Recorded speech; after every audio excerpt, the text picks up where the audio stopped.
I never expected my journey from Bauchi to Taraba to be this interesting, but trust me, I will do it again and again and again.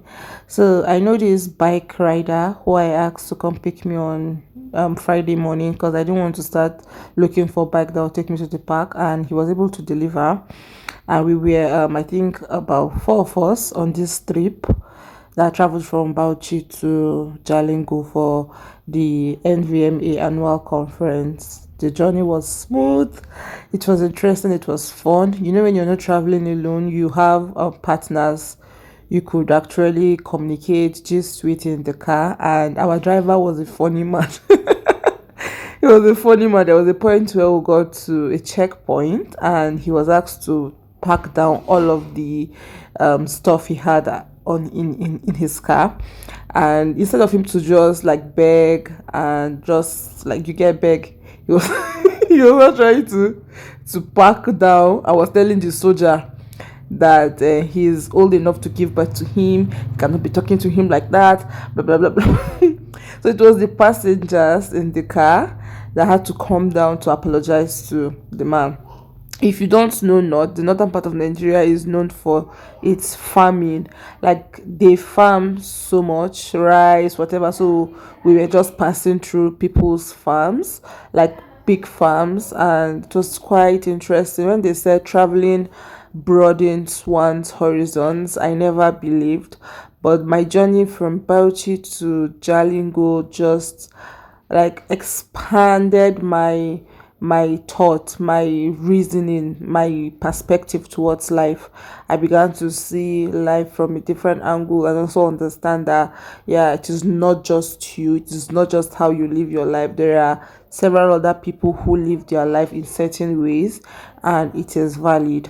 So at this point, we got to Noman in Adamawa. So we came down to have some food because I don't eat while traveling. I just had some oranges and I got yam because I wanted it to like not make me purge. So I got yam because we all know yam makes our poo, our bowel movement slower. So I got yam and I asked her not to add pepper because if you add pepper, that might just trigger whatever purging whatever poo that might be in my tummy. So it was an interesting journey. I traveled with Dr. Chris. Hi, Dr. Chris. Dr. Chris is a vet doctor, my paddy for life. So he's a vet doctor based in Bauchi. And I also traveled with Dr. Lulu and Dr. AK.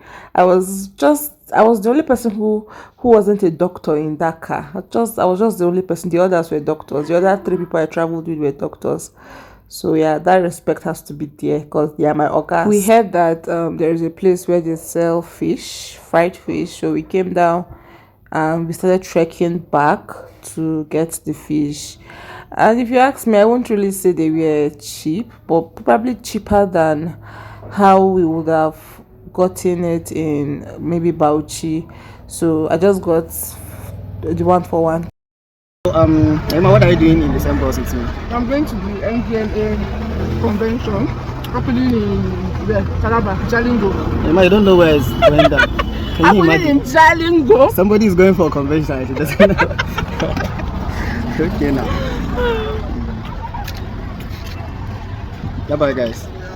Nothing you And that tell was me. what I ate in The the sun in car. Adamawa is Fish, like a yam, punishment. What is this?